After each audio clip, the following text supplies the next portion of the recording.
વડોદરા શહેરના પશ્ચિમ ઝોનમાં વન ડે વન રોડ અંતર્ગત સઘન સફાઈ ઝુંબેશ હાથ ધરવામાં આવી હતી. પાલિકાનું શહેરને સ્વચ્છ અને સુંદર બનાવવાના હેતુથી શરૂ કરાયેલું વન ડે વન રોડ અભિયાન સતત આગળ વધી રહ્યું છે. આ અભિયાન અંતર્ગત આજે પશ્ચિમ ઝોનમાં વિશેષ સફાઈ ઝુંબેશ હાથ ધરવામાં આવી હતી.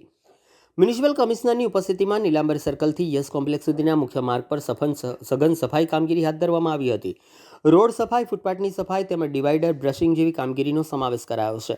આ અભિયાન દરમિયાન મ્યુનિસિપલ કમિશનર સહિત પાલિકાના અધિકારીઓ અને સફાઈ કર્મચારીઓએ આધુનિક સાધનોના ઉપયોગથી સમગ્ર માર્ગને ચકાચક બનાવ્યો હતો. પાલિકાની આ સક્રિય કામગીરીથી સ્થાનિક વિસ્તારોના રસ્તાઓનું રૂપ જ બદલાઈ ગયું હોવાનું જોવા મળ્યું છે. હાલ પાલિકાના અભિયાનને સ્થાનિક નાગરિકોએ પણ વખાણ્યા છે અને શહેરને વધુ સ્વચ્છ તથા હરિયાળું બનાવવા માટે સહકાર આપવાની ભાવના વ્યક્ત કરી હતી. આજે અમે વન ડે વન રોડ અભિયાન અંતર્ગત વેસ્ટ ઝોનની નીલાંબર સર્કલથી યશ કોમ્પ્લેક્સ સુધીનું લગભગ 4-4.5 કિલોમીટરનું વન ડે વન રોડ અભિયાન અંતર્ગત સફાઈ અભિયાન અમે શરૂ કરી દેવામાં આવ્યું છે. તેમાં રોડ લાઇન માર્જિન ઉપર આવતા દબાણો પણ દૂર કરવામાં આવી રહ્યા છે. એટલે રોડ લાઇન માર્કિંગ પણ પેરેલલી અને સાથે સાથે ટાઉન પ્લાનિંગ ડિપાર્ટમેન્ટ અને રોડ ડિપાર્ટમેન્ટ માર્કિંગ કરશે. અને આ 4 કિલોમીટર દરમિયાન આપણે ડિવાઈડર્સમાં પણ ક્લિનિંગનું કામગીરી લેવામાં આવ્યું છે. સાથે સાથે જે 5 વર્ષ જૂના જે ગ્રિલ્સ છે જેનાથી ઝાડનું પણ ટાઈટ થઈ ગયું છે એને પણ ખોલીને નવું ગ્રિલ્સ પણ નાખી રહ્યા છે. સાથે સાથે આપણે પ્લાન્ટેશનનું એક ઝુંબેશ કાર્યક્રમ પણ આજે લીધેલા છે. સ્થાનિક એનજીઓસને પણ સાથે રાખીને આ કામગીરી કરવામાં આવી રહી છે. લોકોને સાથે જોડીને કામગીરી કરવાનું આ અભિયાનને આપણે નવું એક રૂપ આપી રહ્યા છે. ફક્ત વીએમસીના સ્ટાફ સિવાય જાગૃત નાગરિકો, એનજીઓસ, આપણા સ્કૂલના ઇકો ક્લબ વોરિયર્સ બધાને અમે ઇન્વોલ્વ કરીએ છીએ.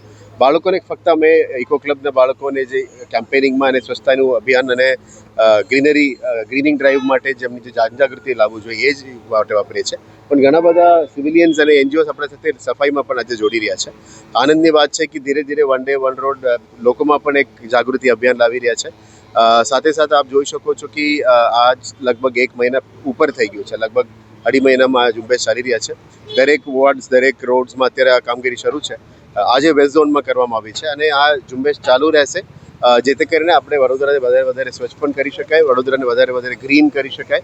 અને જે પોલ્યુશન વિરુદ્ધનું જે કાર્યવાહી છે એ બાબતમાં આપ જાણો છો કે આપણે પહેલા તબક્કામાં ઇલેક્ટ્રિક બસીસની લાવવાની કરી હતી. હવે આ ડસ્ટ પોલ્યુશન બધું દૂર કરવા માટે કડક પેનલ્ટી પણ લેવામાં આવી રહ્યા છે. કન્સ્ટ્રક્શન જગ્યા ઉપર જે પણ ધૂળ ઉડે છે એના ઉપર પણ પેનલ્ટી લેવામાં આવે છે.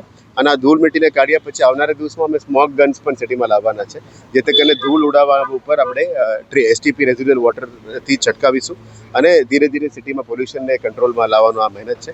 મીડિયાના મિત્રોને આભાર કે આપ પણ આવીને આપણા સાથે જોડ્યા. મીડિયાના મિત્રો મારફતે અમે વડોદરાના નાગરિકોને પણ આપણે સાથે જોડવાનું માંગીએ છીએ કે આવો આપણે સાથે મળીને વડોદરાને વધારે સ્વચ્છ બનાવીએ અને સુંદર પણ બનાવીએ.